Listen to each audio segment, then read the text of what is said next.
जय जय श्री राम। ओम वास्तोष्पते प्रतिजानी यस्मान् स्वावेशो अन्मीवो भवान यत्पेमहे प्रतितन्नो जुघस्व सन्नो अस्तिद्विपदे संचतुष्पदे। श्रद्धेय महानुभावों, आप सबको मैं आज वास्तु के विषय में अपने अनुभव की जानकारी देना चाहता हूँ। आपको यह बताना चाहता हूँ कि वास्तु क्या है और वास्तु हमारे जीवन में कैसे प्रभाव डालता है।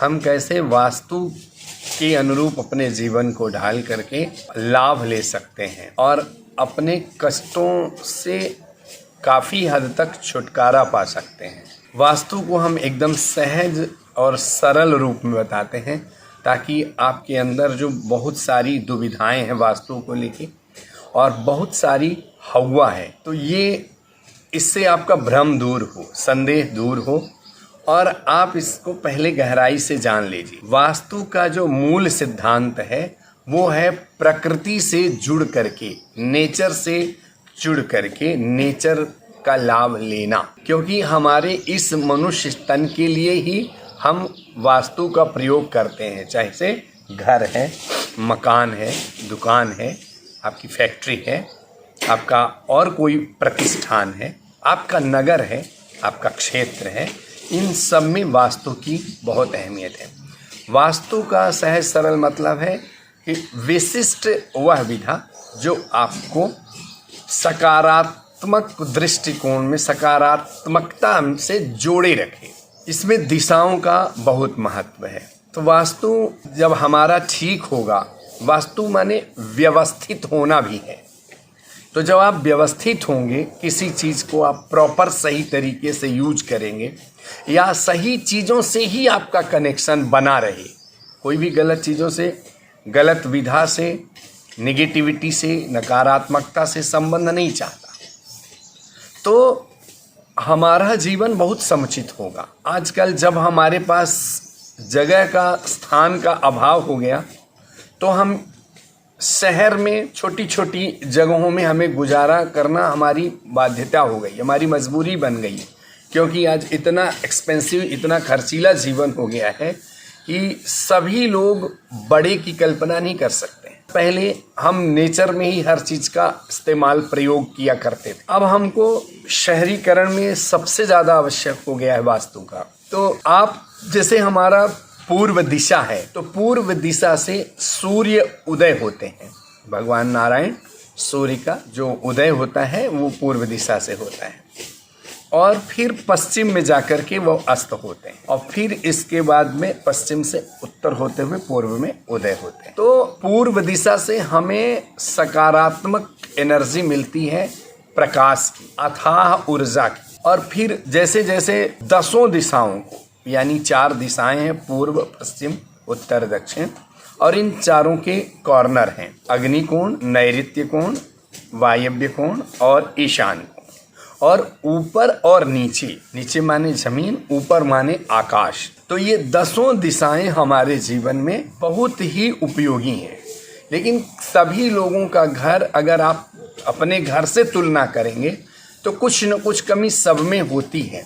क्योंकि हम पहले इतना ध्यान नहीं देते थे, तो आवश्यकता अनुसार हम उसका निर्माण घर, मकान, दुकान, फैक्ट्री का करते थे। अब जब हमें उसमें सफलता नहीं मिली या बाधाएं आई, व्यवधान आए, तो हम उसके करीब चले गए, उसकी जानकारी की तरफ बढ़ने लगे। लेकिन आजकल बहुत सारे ऐसे जानकार लोग हैं विद्यमान, जो अपने अपने तरीके से, अपनी अपनी समझ से आपको सलाह उत्पन्न कर रहे हैं। उन्हीं में से एक मैं भी हूँ।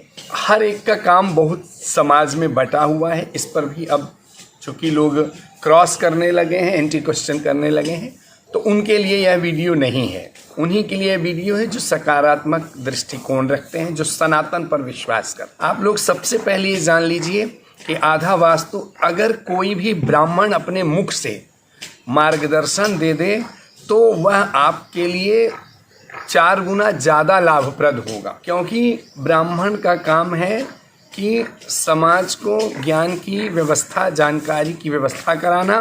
और चूंकि जो वह गायत्री संध्या जपता है, उसके तेज से, उसकी वाणी से जो आपको मार्गदर्शन दिया जाता है तो सफलता के रूप में वो कई गुना लाभप्रद होता है और आपके लिए वह आशीर्वाद के रूप में बहुत ज़्यादा कल्याणकारी होता है। तो जैसे अग्निकोण में हम किचन या रसोई घर रखते हैं और अग्निकोण 2 दिशाओं को जोड़ करके बनता है, पूर्व और दक्षिण।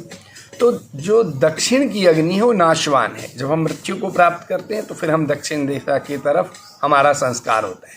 तो जीवित अवस्था में आपकी जो अग्नि है वो पूर्व दिशा की तरफ हो, आपका जो चूल्हा है वो पूर्व दिशा की तरफ हो, तो यह स्वास्थ्यवर्धक है।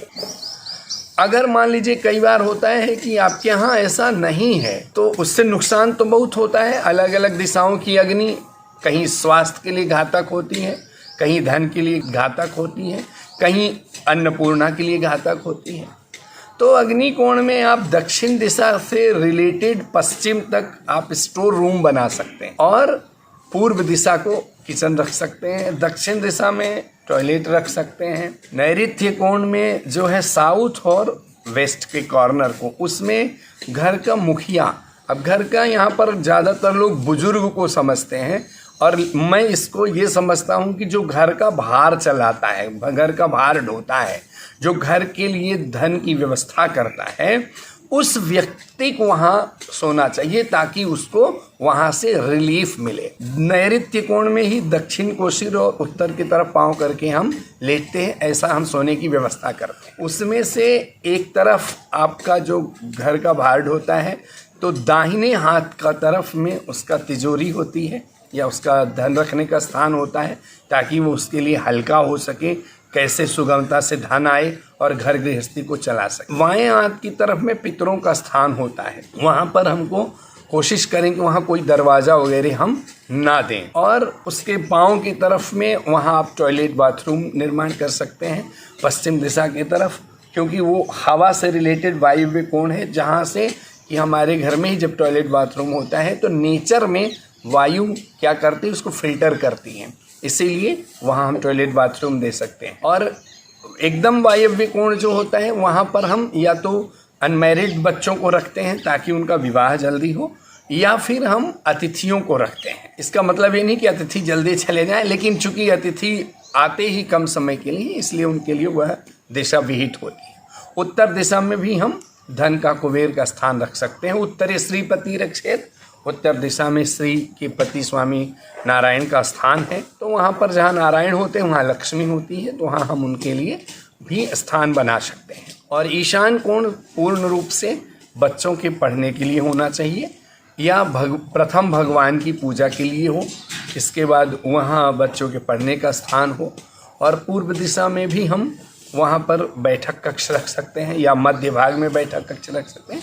तो इस तरीके से दिशाओं के माध्यम से हम वास्तु को ये समुचित जीवन यापन करने के लिए वास्तु का प्रयोग कर सकते हैं। इससे संबंधित आपको और जानकारी चाहिए तो आपको हमसे जुड़ना होगा, आपको हमसे संपर्क करना होगा। यदि आपको ये लगता है कि मैं जो कुछ भी आपको बता रहा हूँ ये इसमें आपको सकारात्मक दृष्टिकोण लगता है, रख पाते हैं, तो आप हमारे इस वीडियो को लाइक करें, सब्सक्राइब करें, शेयर करें और हमसे जुड़ें। सादर धन्यवाद।